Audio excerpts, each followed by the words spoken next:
अस्सलाम वालेकुम dear students. हम अपना second lecture of first year जो है वो आज करने जा रहे हैं, जो कि आपका क्या है साइंटिफिक नोटेशन, और इससे आगे फर्दर हम पढ़ेंगे। साइंटिफिक नोटेशन के बारे में आपको सबसे पहले पता होना चाहिए कि स्टैंडर्ड फॉर्म क्या होती है, किसी चीज़ को स्टैंडर्डाइज करके लिखना। तो साइंटिफिक नोटेशन ऐसी नोटेशन है जिसमें हम कोई भी एक डिजिट ले लेते हैं, कोई भी एक नंबर है, जैसे कि मैं ले लेती हूँ यहाँ पर 2 4 3 7 0 0 0। ठीक है, ये मैंने एक नंबर ले लिया है। मुझे अब इसको स्टैंडर्ड फॉर्म में कन्वर्ट करना है। किस में कन्वर्ट करना है इसको? मैंने अब स्टैंडर्ड फॉर्म में इसको कन्वर्ट करना है। तो मैं क्या करूँगी, इतने सारे जो ज़ीरोज़ हैं उनको मैं शॉर्ट करके लिखूँगी। क्या हो जाएगा ये? आप इस ज़ीरो को इधर लेके जाएं, ज़रा मूव करवाएं। ये बन जाएगा 2.437 मल्टीप्लाई बाय 10। मूव करवाएं ज़रा, ज़ीरो से लेके ये 1 2 3 4 5 6 एंड 7। हमने 7 डिजिट्स मूव करवाया है, तो हम 10 की पावर यहाँ पर 7 कर देंगे। तो ये होती है आपकी स्टैंडर्ड फॉर्म। जो स्टैंडर्ड फॉर्म होती हैं वो क्या करती हैं, यानी कि अब किसी भी साइंटिफिक नोटेशन जो होती है वो बेसिकली क्या करती है, किसी भी लार्ज वैल्यू को कन्वर्ट करके शॉर्ट वैल्यू में लिखने का एक तरीका है। ठीक है जी। इसमें जब आपके पास ज़ीरोज़ जो हैं वो आपकी राइट साइड पे होंगे, तो राइट से आप लेफ़्ट की तरफ जब मूव करेंगे तो आंसर आपका पॉजिटिव आएगा। सपोज़ करें यही ज़ीरोज़ जो हैं वो इस तरफ अगर हैं 0.000243, इस तरह से अगर कोई स्ट्रक्चर या कोई फॉर्म है, तो आप क्या करेंगे, अपने ज़ीरो को जो है वो राइट की तरफ मूव करवाना शुरू कर देंगे। तो अब आप कहाँ जा रहे हैं? लेफ़्ट से राइट की तरफ जा रहे हैं। तो ये क्या बन जाएगा? 1 2 3 एंड 4। स्टैंडर्ड फॉर्म बेसिकली ये होता है कि उसमें डेसिमल से पहले जस्ट एक डिजिट होता है। अच्छा जी, ये क्या बना? 2.43 multiply by 10 raise to power क्या आ जाएगा? 1 2 3 एंड 4। अब जो है, अब हम माइनस में लेंगे 4। अब यहाँ पे जो आंसर आएगा वो क्या आएगा? माइनस में आएगा। ठीक है जी। ये है आपकी साइंटिफिक नोटेशन, जिसमें आप किसी भी लार्ज नंबर्स को 10 की पावर में एक्सप्रेस करते हैं। ठीक है, अब हम आ जाते हैं अपने एरर्स पर। नेक्स्ट टॉपिक है आपका एरर्स एंड अनसर्टेनिटी। ठीक है, नेक्स्ट टॉपिक आपके क्या है? एरर्स एंड अनसर्टेनिटीज़ के बारे में है। आप देखें जी किस तरह के एरर्स होते हैं। अब एरर होता क्या है? कोई भी जो वैल्यू होती है ना, वो कभी भी एक्यूरेट नहीं होती। कोई वैल्यू भी एक्यूरेट नहीं होती, उसमें कोई ना कोई अनसर्टेनिटी लाजमी रह जाती है। कोई वैल्यू एक्यूरेट नहीं होती, उसमें कोई ना कोई अनसर्टेनिटी लाजमी रह जाती है। अब वो अनसर्टेनिटी, वो एरर, वो कुछ भी जो है वो क्यों होगा, वो बेसिकली डिपेंड करता है आपके 3 सोर्सेज़ पर।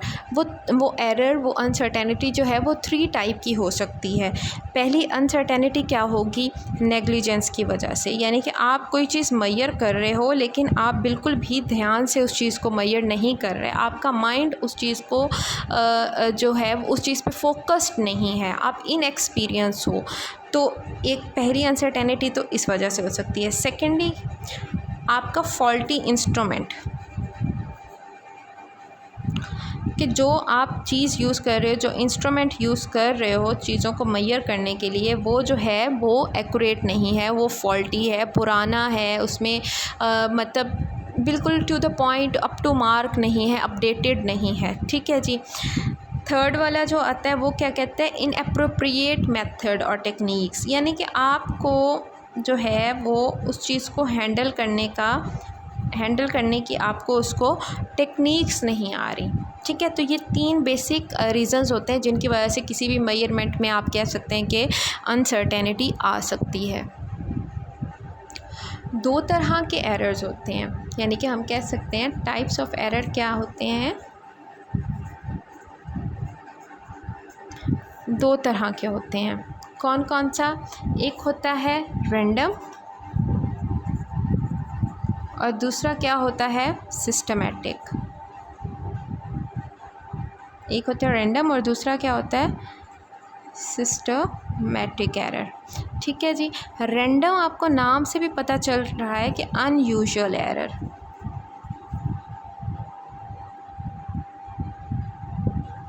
अनयूजुअल एरर है। ठीक है जी।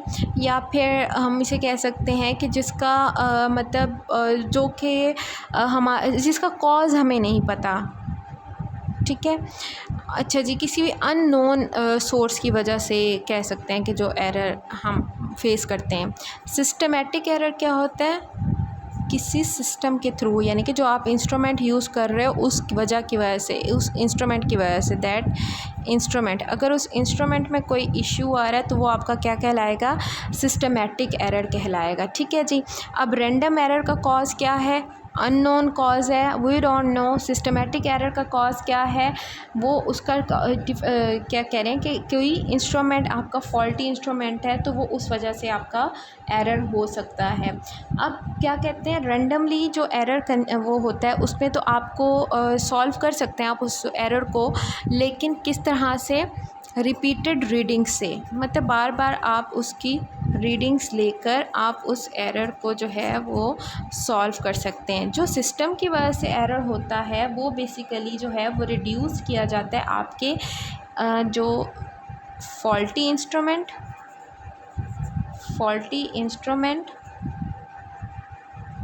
और किसी अप टू मार्क इंस्ट्रूमेंट के साथ कंपेयर करके हम जो हैं वो सिस्टमैटिक एरर को रिमूव कर सकते हैं।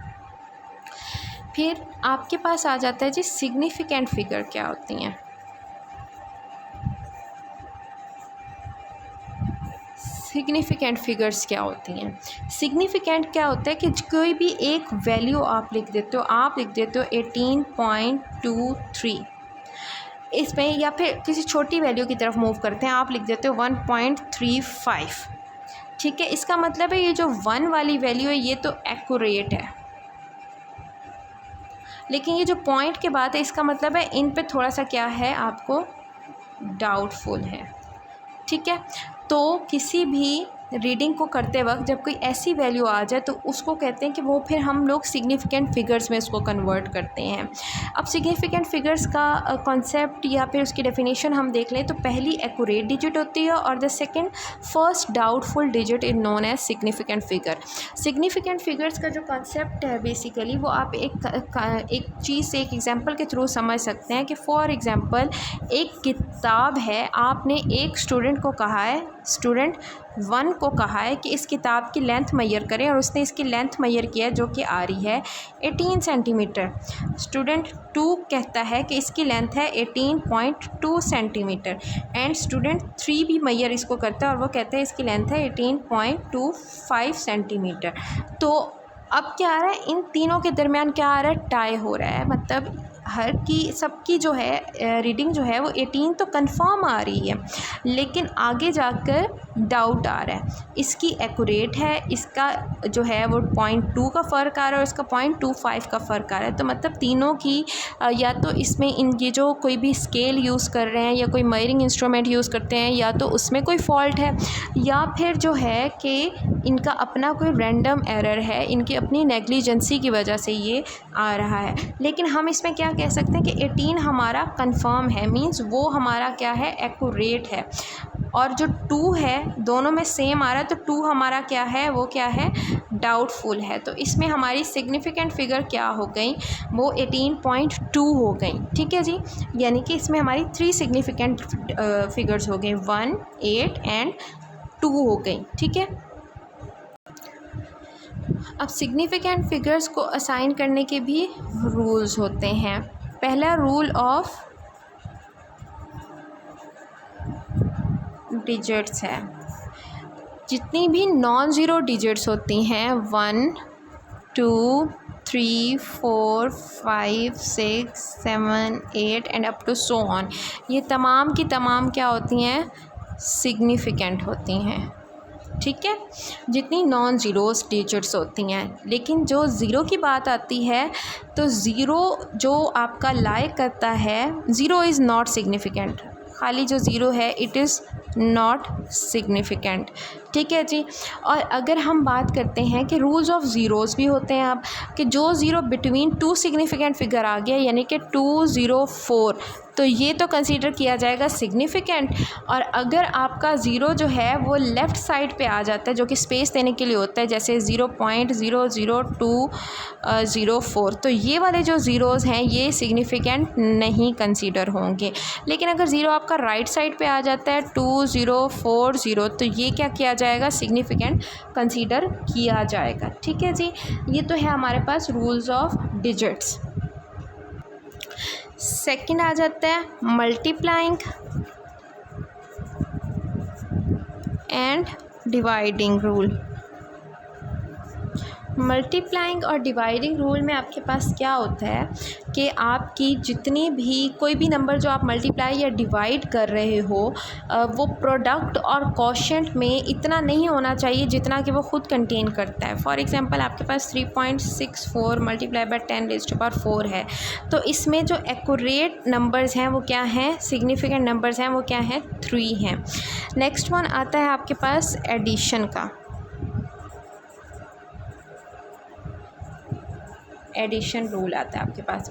एडिशन रूल में आप क्या करते हैं कि आप सपोज़ करें डेसिमल में कोई चीज़ प्लस कर रहे हैं, 72.1 आ गया, या आप कर रहे हैं 3.42 आ गया, फिर आप कर रहे हैं 0.003 आ गया।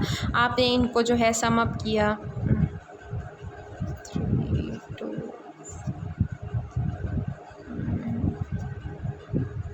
ठीक है जी, आपने इनको सम अप किया। अब आप जो है वो इस तरह से इसमें जो सिग्निफिकेंट होगा वो क्या होगा, 75.5। बाकी ये चीज़ें जो होगी वो क्या की जाएंगी, सिग्निफिकेंट कंसीडर नहीं की जाएंगी। ठीक है जी, तो ये था हमारा आज तक का लेक्चर।